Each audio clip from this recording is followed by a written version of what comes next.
Today I want to share the 4 books that I think that every young woman should read. Old woman, any woman, seasoned women. I shouldn't even say young woman, but every woman should read. Now, I am going to say that this is primarily based in the relationship and marriage space, but I will say the reason I'm saying every woman is because although these books are about women and men in relationships, they hold the keys to just existing peacefully with other people in the world.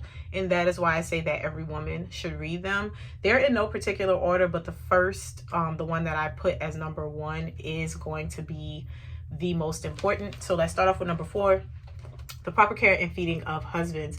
Now, you're going to have to read these books and understand that you may not agree with everything that's in them. That's not necessary for you to read these books. I actually think that we've lost the art of respectfully disagreeing and learning from people who we disagree with. Now, the reason that I say that is because when you get yourself in this book, depending on where you are in your stage of development and how healed you are as an individual, the things that you know and understand, Miss Laura might chew up your edges. She's very direct. She is heavily convicting in the way that she speaks. She is very no BS. She does not tolerate excuses. If you need a little bit more gentleness, come back around this one. Come back around to this one when you're a little bit more built up and have a bit of thicker skin. Because if you have thin skin, if you are easily offended, this book is not going to be the one. So let me tell you why I believe that this is a good book for every woman to read. 1, it's short, very short. I think that this one has the most real life examples as to what she is describing as the principles. So this book has 8 chapters, and in the 8 chapters, she breaks down almost like these 8 principles or loosely connected things that will help you to understand how to be a better wife. I think that they help you to understand how to be a better woman. And I also think that they help you to understand how to be a better individual, because the things that you learn about a husband per se can also help you in your individuality. And it can help you to be more understanding in how you approach other people in your other relationships. This is not Christian material, but again, as I mentioned, one of the things that you have to understand is every book that you get is not going to be 100%, I agree with that and that's great and let me do this. But you have to learn how to take what applies to you and leave what does not. With that being said, there may be some things in here that you disagree with, but I think overall, even in the points where you disagree, I think you'll walk away and be able to say, I could see why she said that.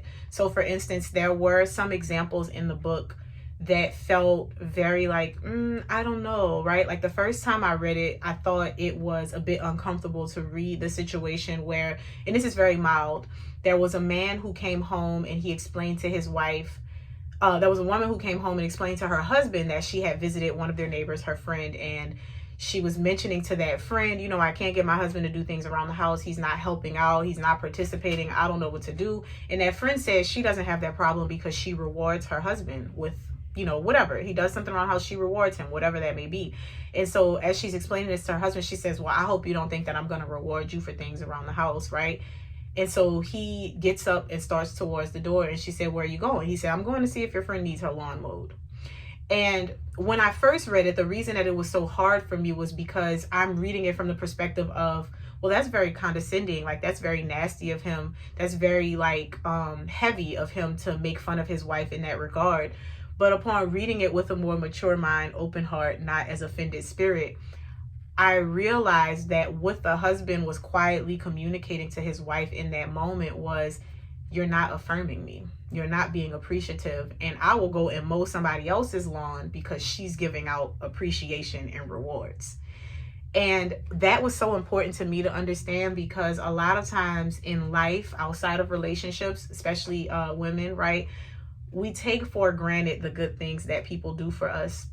And we forget that you do have to extend grace. You do have to extend gratitude. You do have to say thank you, even when people are doing things for you that you feel like they're supposed to do. So if your parents are taking care of you, yes, they're supposed to take care of you, but that does not mean that you should not be extending gratitude for that care that they give you, right? And sometimes we hear that in adulthood where people will say, oh, well, my parents were saying that, you know, they spent their life taking care of me and doing this and that. Well, that's what you were supposed to do. And it's like, yes, that is what they were supposed to do.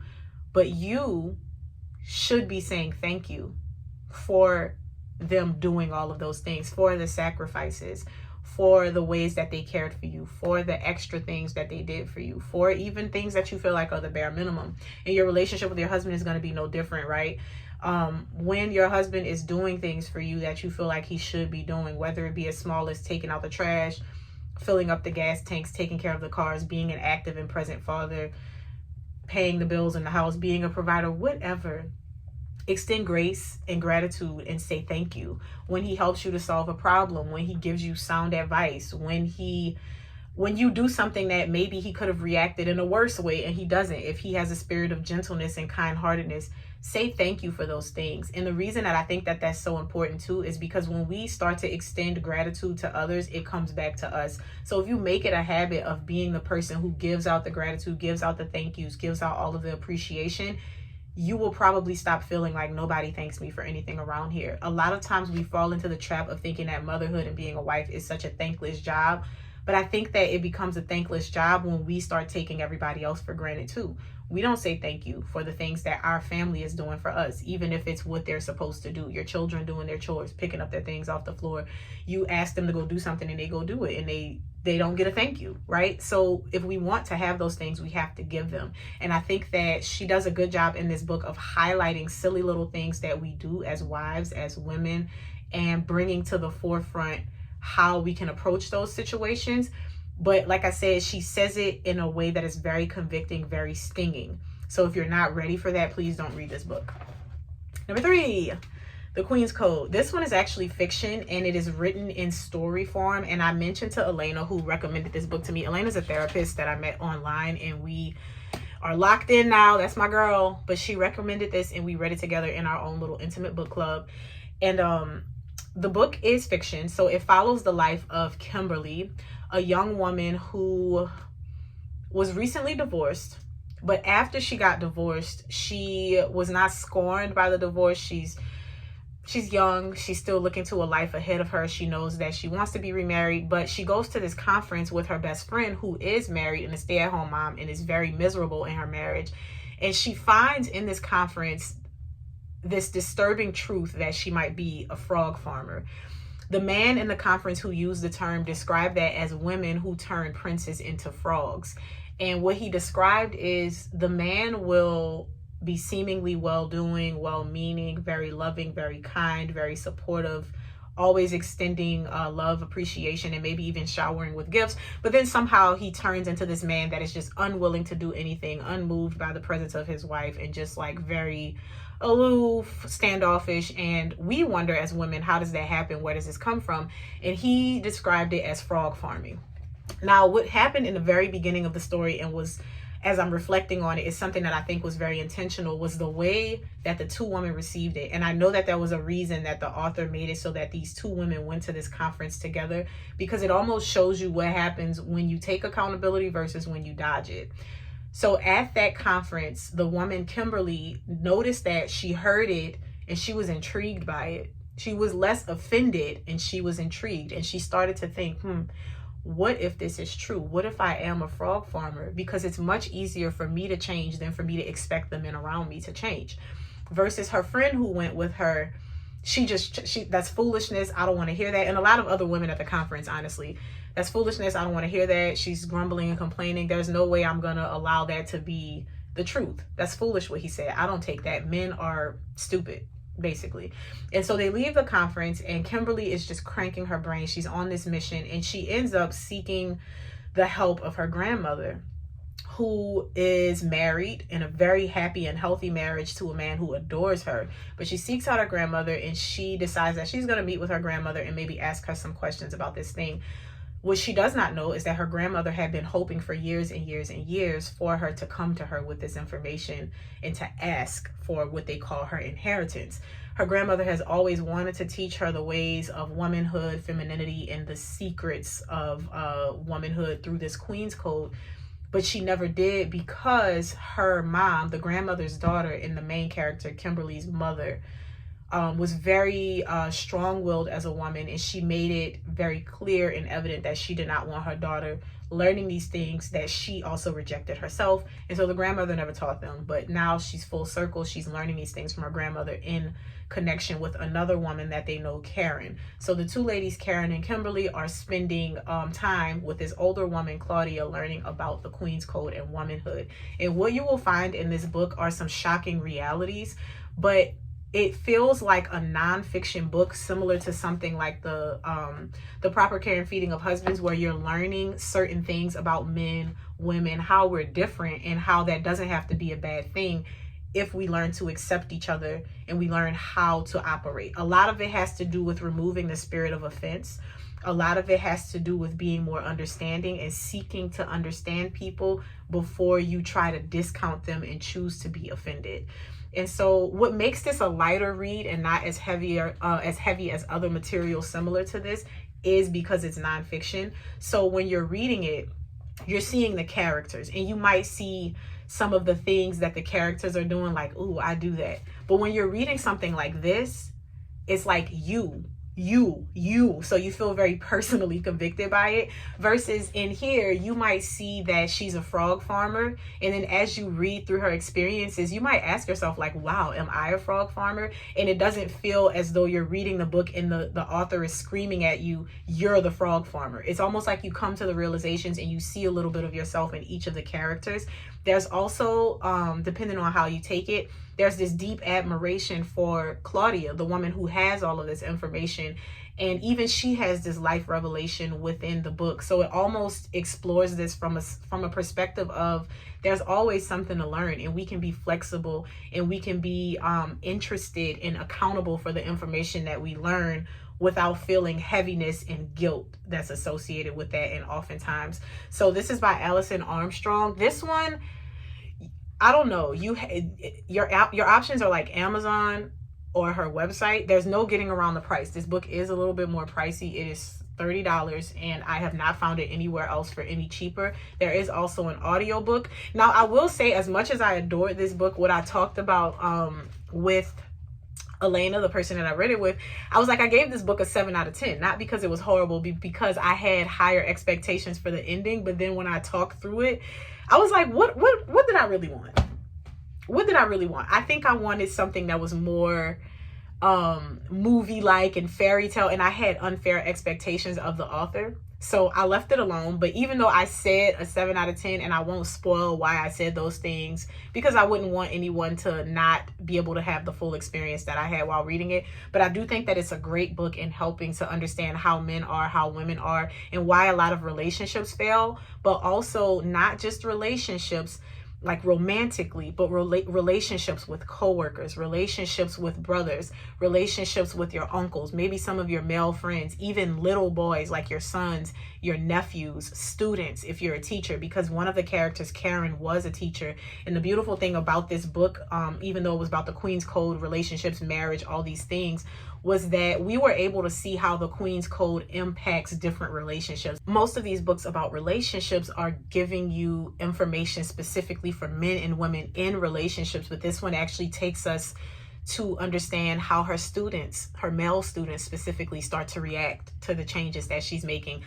Kimberly, how her coworkers start to respond, even her boss, even the way that she starts to look at men in general, and not just men who she's seeking to be in relationship with. I think that is going to be a very valuable tool for women of any age.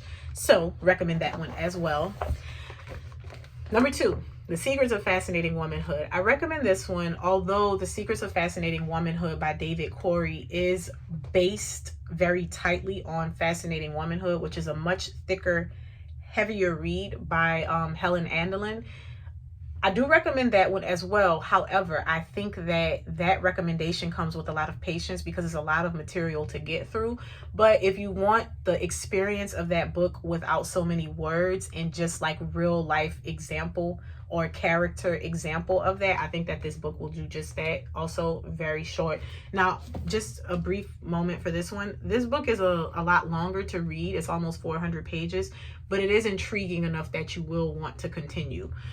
This book, very quick read, as is Dr. Laura Schlesinger's The Proper Care and Feeding of Husbands. I think that you can get through these pretty quickly. The first time I read this, it took me like a day and a half.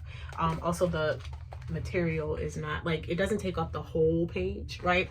So now this one is a little bit more conservative and based on conservative principles. It is more of a Christian and religious read if I had to compare it to other material. So this one is about relationships, manhood, as is Dr. Laura Schlesinger's book.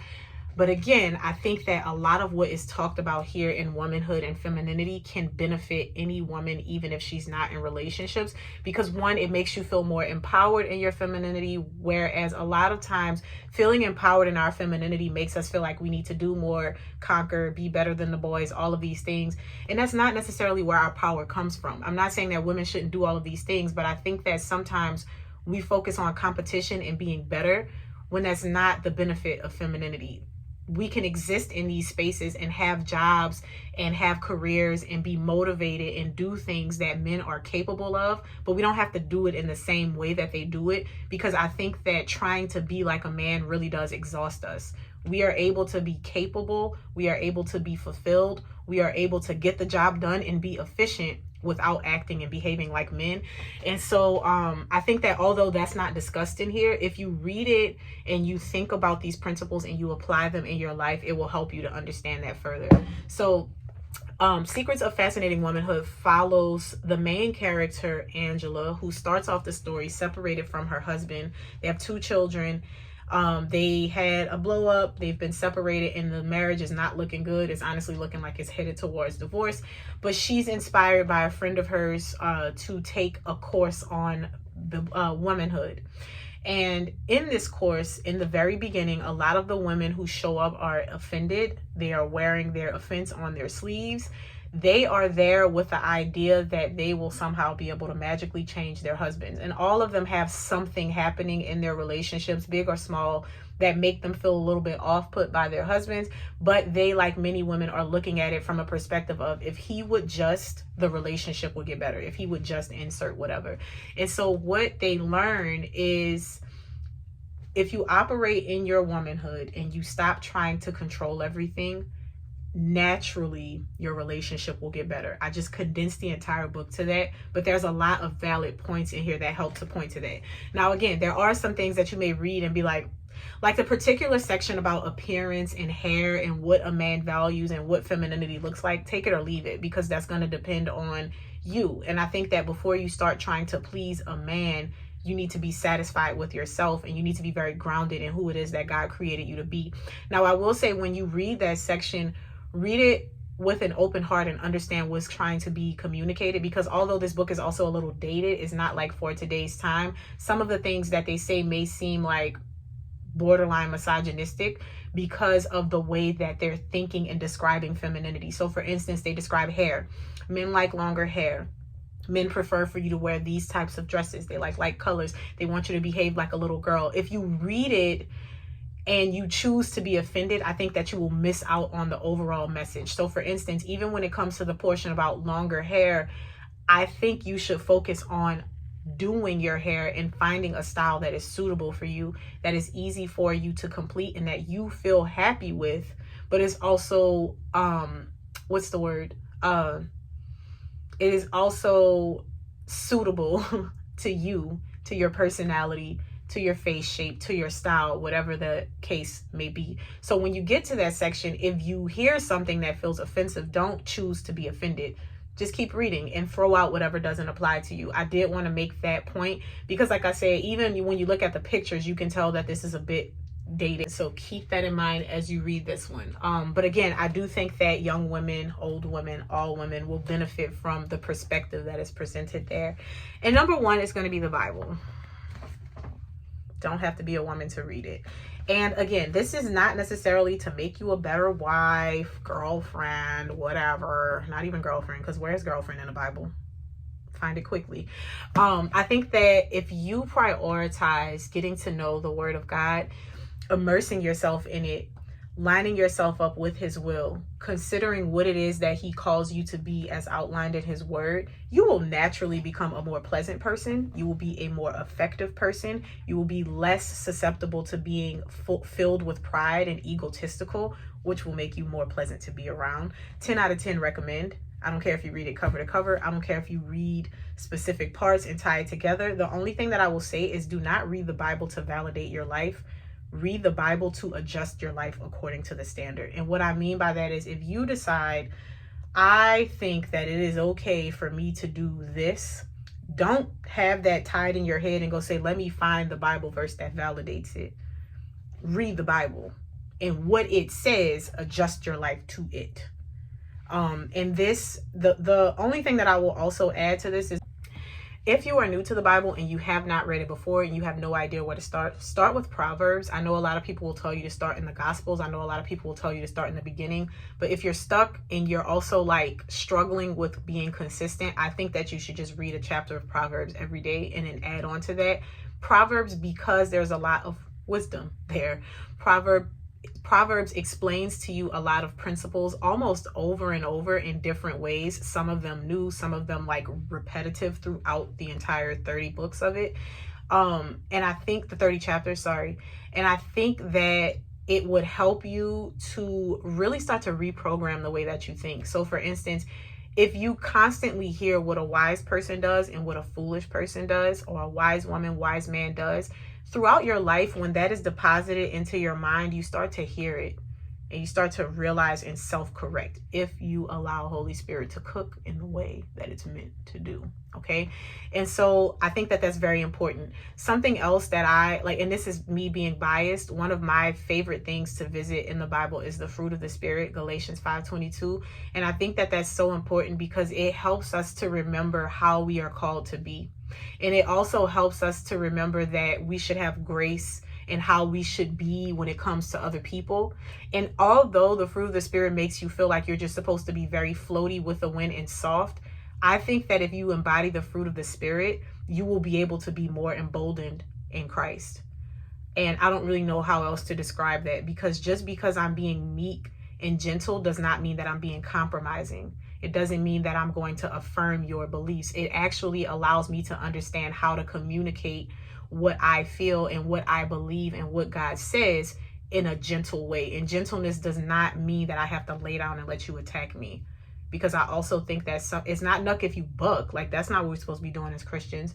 But I also believe that sometimes people think that Christians are supposed to just be slapped around and like let people say and do whatever. And I do not believe that that is the case. I think that there is also a gentle way to go about saying things and doing things, but sometimes it does require a little bit of sternness behind it. So let's not get those confused either. But I do believe that the Bible will help every young woman. I think that in the world where we are now, where society is kind of taking a complete turn in the direction that is really not what God calls us to be, it can be easy to just go along that path that is being made for us. But if you ask yourself, what is it that God called me to do? Who is it that he called me to be? And how does he expect me to behave? I think you would be willing to part ways with that. And I think that when you develop a relationship with God, when you turn to him, you lay down your will and you pick up your cross and do what it is that he has called you to do, life feels like it can get harder, but over the course of time, you will find that it's actually a lot easier. It's one of the easier things to do in life. Not easy because it's a peachy road, but easy because it makes sense. Easy because it's not as much effort, so much as it is just dying to your flesh. And that's all that I'm going to say about that. So I hope that this was helpful. I hope that you decide to look into these books, and I hope that you enjoy these types of videos. Those are my recommendations. These are my recommendations. If you read them and you feel different, that's okay. You can come back and tell me about it. But if you do come back and tell me about it, or you hate it, just tell me why. Tell me what you didn't like about it. Tell me why you disagreed with it. Let's not be condescending, and let's have conversations where we can all learn from each other. See you in the next video.